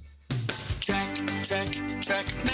I'm Brendan Cecilia, founder of Checkmate Coatings. And I'm Chester, the Checkmate Chessman. At most companies, people start on the ground floor and work their way up to the corner office. At Checkmate, I started on the ground floor, and almost 20 years in, that's still where I am, making ground floors look awesome, one garage at a time. Well, I started as a pawn and worked my way up to king. No, you didn't. Some guy drew you as a king. I asked them to give you a roller, so at least you look like one of the guys. Yes, I rather would have preferred a sword. At Checkmate, I work personally with our teams to perfect the preparation and application techniques that make Checkmate floors beautiful and durable. And I keep things classy with my adorable accent. Beautiful floors? Check. Guaranteed to last? Check. The finishing touch your home deserves? Checkmate. Transforming your floors, making them great.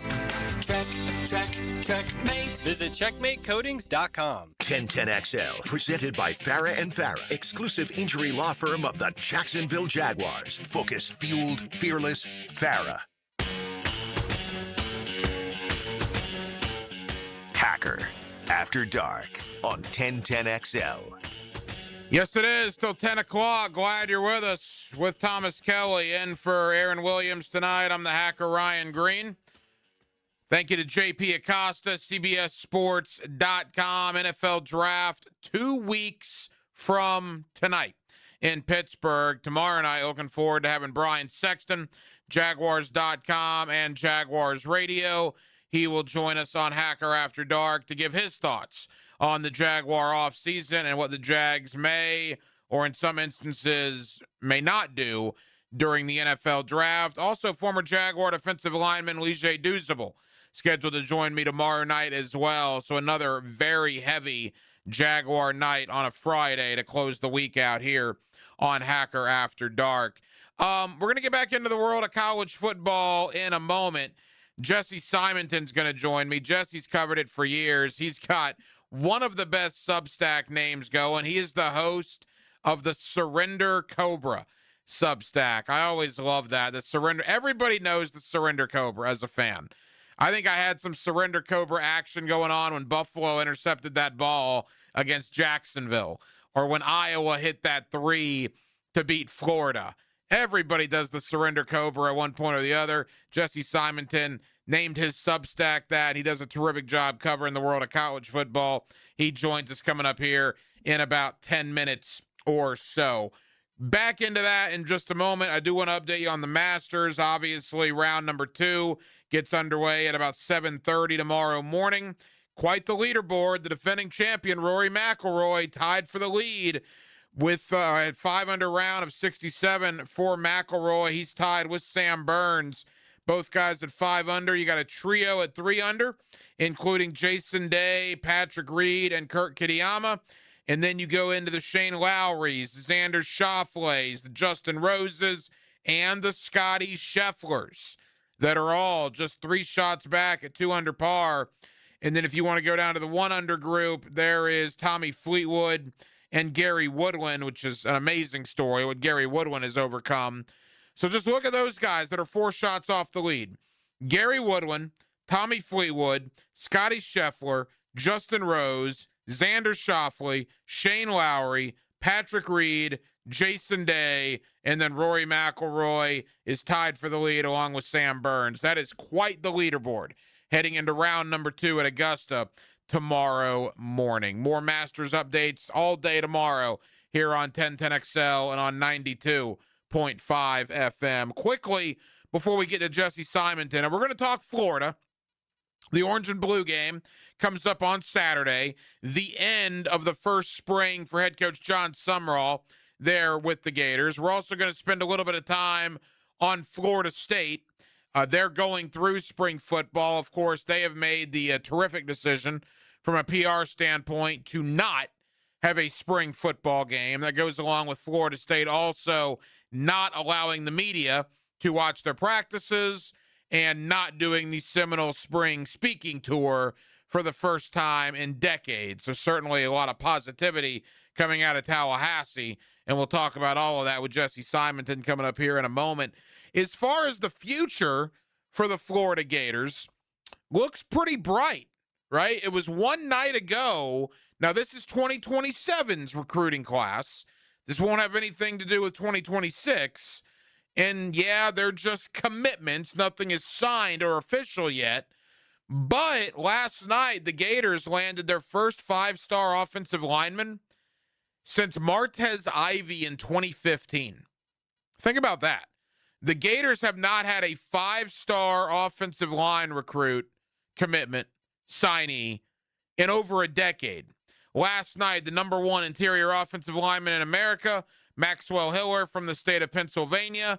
He's actually ranked number 4th overall in the nation, regardless of position, a 5-star plus player on 247sports.com. He committed to Florida over the likes of Alabama and Ohio State. And then tonight, Cardinal Mooney, they just won a state championship in December. Their 4-star quarterback, Davin Davidson, commits to the Gators over the likes of Georgia and Auburn. He also had offers from Florida State, Colorado, Miami, and others. So, back-to-back nights, a 5-star offensive lineman and a 4-star quarterback, and John Sumrall doesn't even coach his first game for the Florida Gators for another 5 months. It's a pretty good start on the recruiting trail. And you're saying, yeah, they're just commitments. Well, yeah, they are just commitments. I agree with you.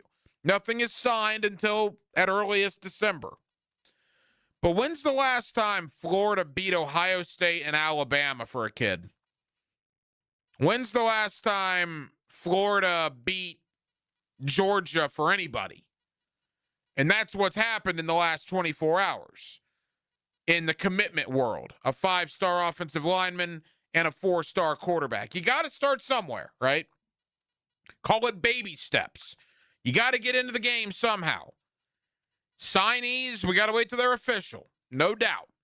But for what it is, a commitment, when you get a commitment, when that other guy was looking at Alabama and Ohio State, like Maxwell Hiller was, when you get a commitment, when Davidson was looking at schools like Georgia and Auburn, it's pretty good for head coach John Sumrall. They're certainly involved with a lot of other high-profile recruits along the offensive line, some wide receivers as well, and it'll certainly be a big recruiting weekend for the Gators as the Orange and Blue game takes place over there in Gainesville. More on Florida more on Florida State. We're going to talk some spring football. We'll talk about what's going on in Gainesville. We'll talk about what's going on in Tallahassee. And do you realize, and this is crazy to think about, we've been so caught up in NFL free agency and March Madness and everything else that's gone on. There are 6 brand new head coaches in the SEC this year. 6 out of a 16-team conference. Let's talk about all of it with Jesse Simonton, the host of the Surrender Cobra Substack. He's done it for years. He joins us next on a Thursday night in Northeast Florida. Glad you're with us on Hacker After Dark. Get Florida Gators play-by-play on 1010XL. It's a Florida-Georgia spring weekend. Gators Bulldogs. Friday night, Saturday and Sunday afternoon on 1010 a.m. I'm here with Danny Van Sickle, director of the Electrical Training Alliance. Danny, tell me about your program. Hey, Rick. We're a 4-year electrical apprenticeship. Our students start out making over $40,000 a year, and right now make over $90,000 a year, including benefits. There is no tuition or student debt. You just have to apply and get accepted. Did you say no tuition and no student debt? You heard that right, Rick. Once you're accepted to the program, you only cost for the books and the course fees. About $800 a year. That sounds like an amazing opportunity. How can I learn more? Just go to etajax.org and you can apply there. Apply by May 14th. At Cannons of Jacksonville, they know that when you're towing anything, you gotta have products you can rely on. With over 50 years of fabrication expertise, the family at Cannons can repair or install precisely what you need to tow with confidence. Whether it's a heavy-duty hitch, trailer frame, gooseneck, tow bar, or any other towing accessory, Cannons will provide you with unmatched precision and durability. For all your towing needs, visit cannonsofjax.com, where quality and customer satisfaction collide. Bueller. Stay cooler with Bueller. Hey, buddy. Why so glum? Stinky ice cubes, Jason. It's all downhill from here. What? The tap water at my place smells kind of funky. Funky tap water makes funky ice cubes. I meet a nice girl, invite her back to my place for a cocktail, and blow my whole romantic gesture with a mojito that smells like dog's feet. Wait. I can totally make you way cooler. I'm not taking your charity ice cubes, Jason. I have my pride. Your pride is safe. Our plumbers can be at your house the day you call and install a whole home water purification system. Water tastes better, dishes come out cleaner, even your hair feels better after you shower. Ooh, the ladies love a man with soft hair, don't they, Jason? Life moves pretty fast. If you spend every day worried about the water in your own home, you could miss it. Stay cooler with Bueller. Visit BuellerAir.com. Looking for an exciting, fun-filled evening the whole group can enjoy? Welcome to indoor football. Welcome to the Jacksonville Sharks. Discover the thrill of the indoor league. Fast-paced, action-packed, and it's family fun. Be there when your Sharks take on the Orlando Pirates Friday, April 17th at the VyStar Veterans Memorial Arena. Kickoff, 7 o'clock. Halftime performance by the world-famous Disconnected Canines. Ask about our family 4-packs. 4 tickets and $50 in food vouchers, all for only $100. There's no better value. Get your tickets now at jacksharks.com or call 904-621-0700. It's Country Night presented by Roland Reese Plumbing. Dust off your boots, throw on your camo, get ready for a night full of football fun and great music. Join us on the field after the game for our free autograph session, sponsored by Flight Adventure Park. Tickets start at $15. Call 904-621-0700. That's 621-0700. Sharks football, where memories are made. Go Sharks! Fins up. Hey Jacksonville, this is Sullivan from Cycles of Jax. If you're looking for bikes that are designed with precision engineering and innovative features to ensure every ride is a memorable one, then you need to check out what Honda has right now, Ready to Ride. From touring bikes designed for long-distance comfort to compact models perfect for city commutes, each motorcycle promises an exceptional riding experience. See us on Instagram and Facebook at Cycles of Jax. It's all in our showroom, so come check us out. And that concludes the Joe C. Jack of All Trades show. Tune in next week where I'll be installing my own French drain. Joe, wake up, man. Hey, John, I must have dozed off. We finished those projects you started. Whoa, my seamless gutters are actually seamless. And they're connected into underground PVC drain lines. And my sprinklers. Wow, look at that coverage. Next time, just call me first, Joe. I will, but I ain't singing that song. Clear water irrigation and drainage too. Here's another call on the 1010XL hotline, driven by Key Buick GMC, home of the lifetime powertrain warranty. Back here on 1010XL and 92.5 FM in the city of Jacksonville, we are glad you are with us. Spring football comes to an end this week for the Florida Gators as the orange and blue game takes place in Gainesville as John Sumrall wraps up his first spring on the job at the University of Florida.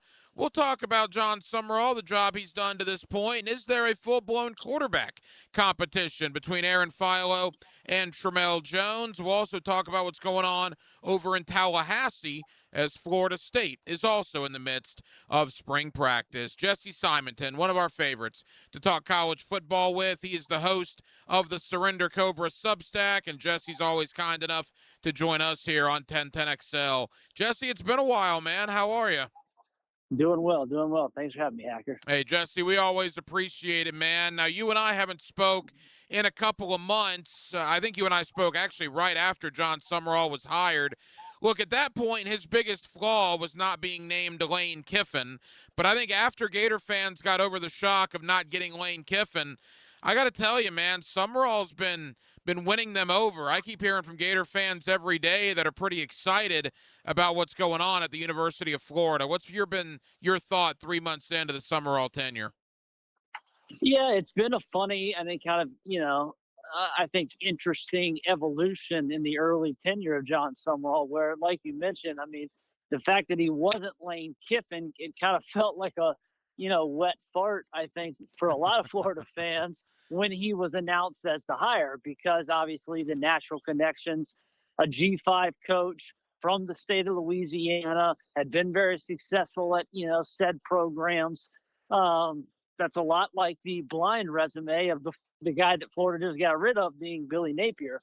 Well, then he goes up there on, his opening press conference, and for whatever you think that's worth, he did seem to win over a lot of fans, on that day. And I think the tenor of his early start now in Gainesville has kind of changed since then. The fact that he then went 5 for 5, I think, in retaining the 5 most important players on Florida's roster, namely running back Jaden Ball, which they paid a premium for to keep him away from Texas, but also keeping those receivers, to keep Wood, to get the defensive lineman back out of the portal.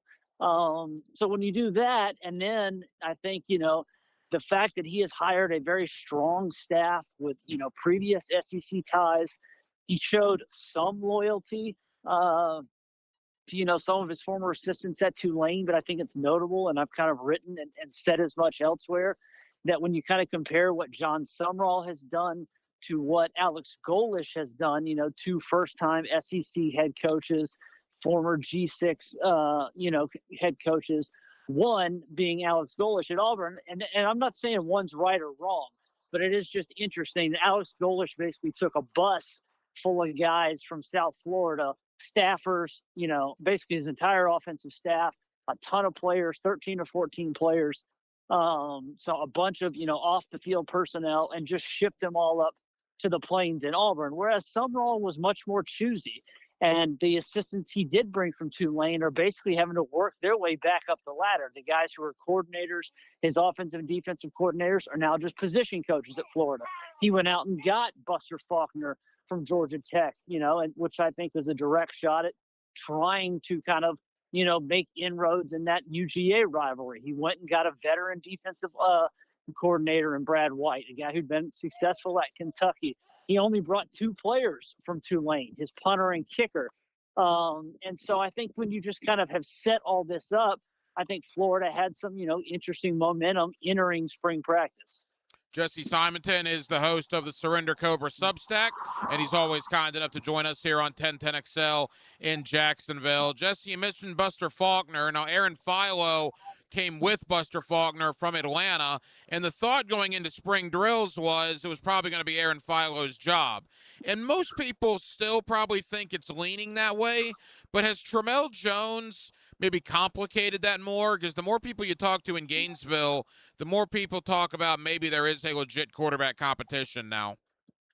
I do think there's a legit quarterback competition, and I do think that Philo, A, has kind of the leg up, and B, I think when push comes to shove, the fact that he has previous experience, obviously, in Faulkner's system, I just think that's going to give him kind of a heads-up advantage. Would it surprise me if they ultimately play both guys? No. I think what's probably most interesting is some of the folks talking about Jones's athleticism and kind of explosiveness. To me, that's kind of a headliner because that was not like a strength of his, both last season or even coming out of high school. I mean, this is a guy who's been compared to Chris Leak.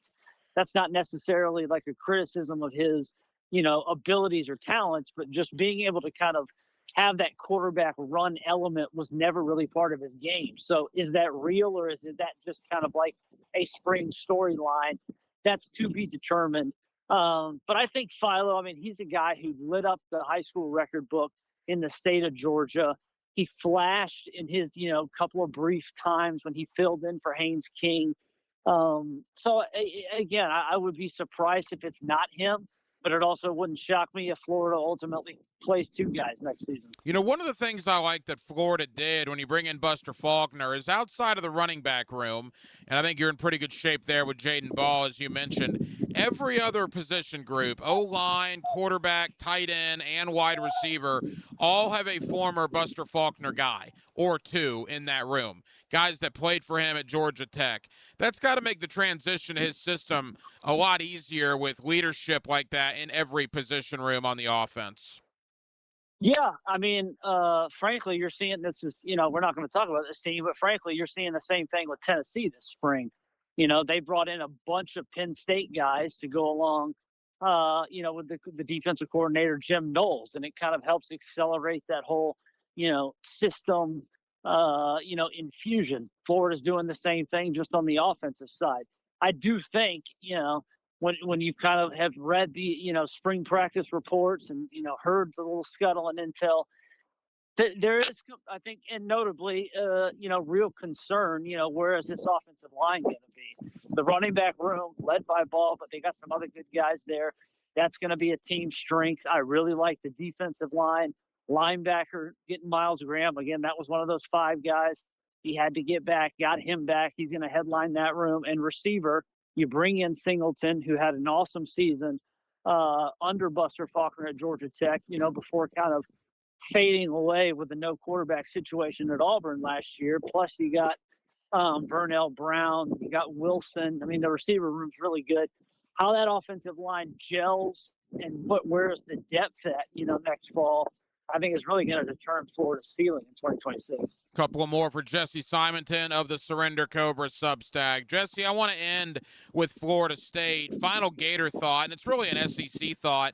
We've been so caught up in NFL free agency and March Madness. Now everybody starts to decompress a little bit as spring football is beginning to wrap up. You look at the Southeastern Conference, 6 brand new head coaches, which is crazy, right? I mean, talking about Arkansas, Kentucky, Ole Miss, LSU, Florida, Auburn. I mean, just speak to the fact of a 16-team conference with 6 new guys in charge. Well, I think, welcome to the new reality. With these athletic directors and fan bases and administrators that all have very thin patience and not a lot of rope, the days that these guys are going to get 5, 6, 7 years to really start to build something is just a distant memory. And so the turnover is happening fast and fluid every offseason. These coaching carousels get a little crazier every year. This time last year, no one had on their bingo card, James Franklin getting ousted at Penn State, or, Cal Whittingham up and leaving, basically, getting forced out at Utah to then ultimately land at Michigan. So it's just wild. So in the SEC, Auburn, Florida, it's been the usual cast of characters of these these schools have been in the market for head coaches way too often lately. Arkansas in that same shoot. And, we could be talking about South Carolina, Tennessee, and a couple other teams in a similar vein a year from now. Yeah, it's wild times in college football. Absolutely. No doubt about that. Jesse, as we begin to wrap up, let's go to the state capitol. There's a lot of optimism for Gator fans. They're excited about the orange and blue game coming up on Saturday. Florida State fans, there's not a lot of optimism, and they don't even get a Garnet and Gold game. For the second year in a row, Florida State has decided to not have a spring game. I've been doing this, lucky enough to have been doing this now for almost 24 years. I can't ever remember it being this quiet in Tallahassee during an off season. Am I reading that right? Is it as quiet as I believe it is? Well, I would say on the one hand, you're right. On the other hand, it seems like every 6 weeks, Mike Norvell sticks his foot in his mouth because he keeps talking about championship expectations and how close this program is and where it could be. And you forget the fact that he's been there, over half a decade now, and has more losing seasons than winning ones. So I'm not really sure where that math is kind of adding up there. Ashton Daniels, what is he going to be? In a new system. Obviously, they lose Gus Malzahn to retirement. They promote Tim Banks, but it sounds like it's going to be the same offense. It sounds like it's still going to be Gus's system, just with Banks, putting a few of his fingerprints along with Norvell on it. But is it going to be Ashton Daniels? I mean, I guess if there has been any noise out of Tallahassee, it's that they got a redshirt freshman in Kevin Sperry who may be, competing with Daniels for that quarterback job. One that Norvell, I think, just this past week, maybe last week, I think the end of last week, basically said that he could see the competition going into the fall. I like, honestly, Hacker, what that roster looks like vis-a-vis a year ago. I think they, even though they lost a ton of guys in the portal, actually kept a lot of their better players, getting Deuce Robinson to come back, a lot of these young defensive backs, the twins on the defensive line.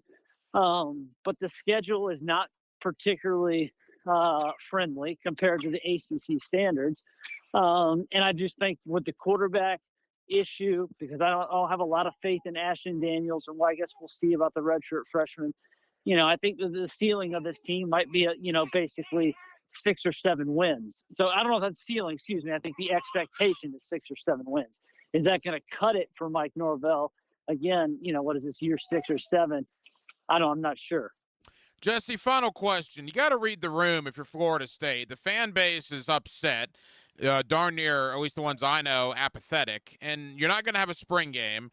They're not letting the media in to watch practice, and they've canceled the spring speaking tour. Again, that's just not a good look, right? Yeah, I mean, that's it. That's kind of the trifecta there. When you're closing practice, you're not going to go out and glad hand, shake the babies, kiss the babies and shake the hands during the spring tour, and you don't have the spring game again. I mean, it seems like you're not exactly all that enthused or confident about what your product is.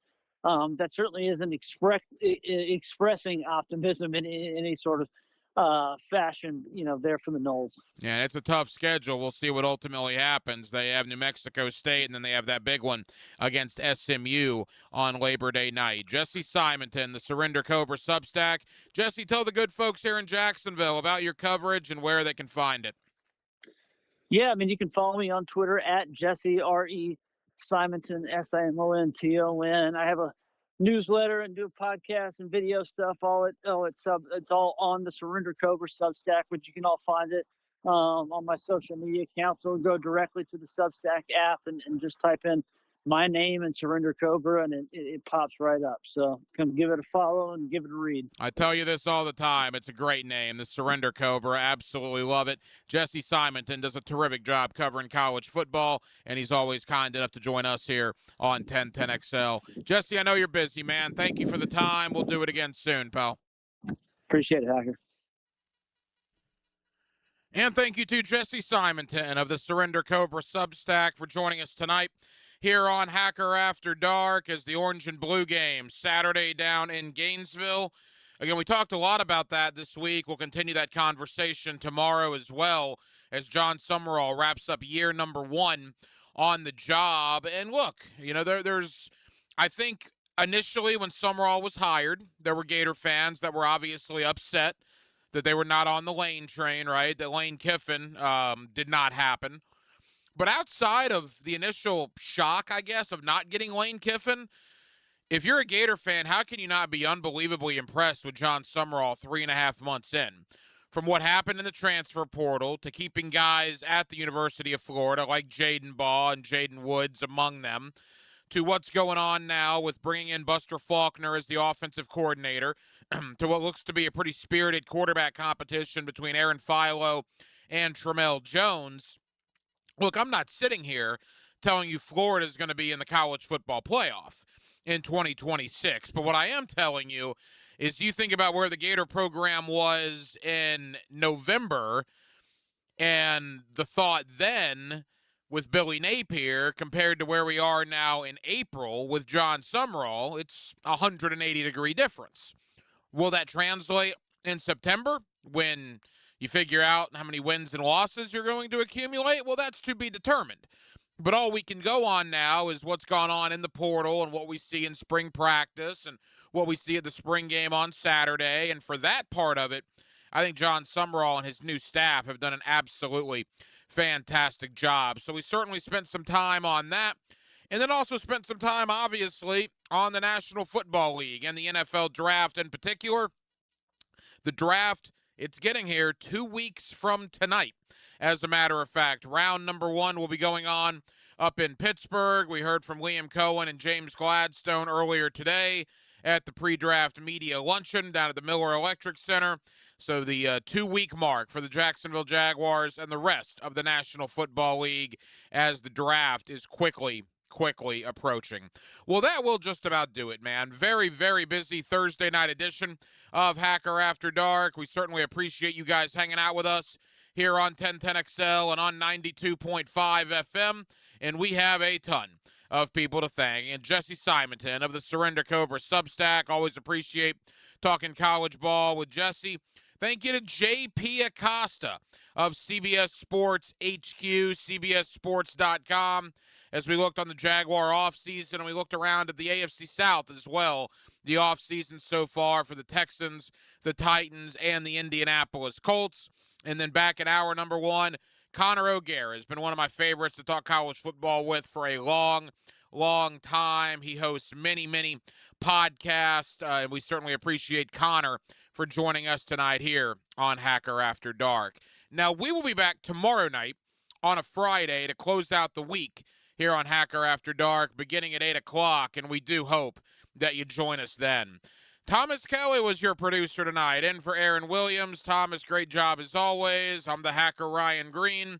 And again, Jacksonville, thank you for spending part of your Thursday evening with us right here on Hacker After Dark, on 1010XL, and on 92.5 FM. So for all of us here on HAD, have a terrific remainder of your Thursday evening, and we will talk to you again tomorrow night on a Friday to close out the week beginning at 8 o'clock. Until then, good night, Jacksonville. You know Dan Hicken. He's a cartoon character. Come on. And you know Jeff Prosser. He's reckless. He's insubordinate. Which is why we can afford him. They are The Drill. I got 3 words for you. Mornings on 1010XL. You two pixies, knock it off. At G&H Tires and Service, the G stands for great pricing. The H, well, that means honest service. For over 20 years, Roger and his team have helped Jacksonville drivers stay safe on the road. Need brakes? Oil change? AC not blowing cold? Well, how about a super affordable $36 oil change? Affordable brake jobs, AC checks before summer hits, alignments for all these construction roads, and even free check engine light inspections. Locally owned, community driven. G&H Tires and Service on Beach Boulevard. Tom McMahon is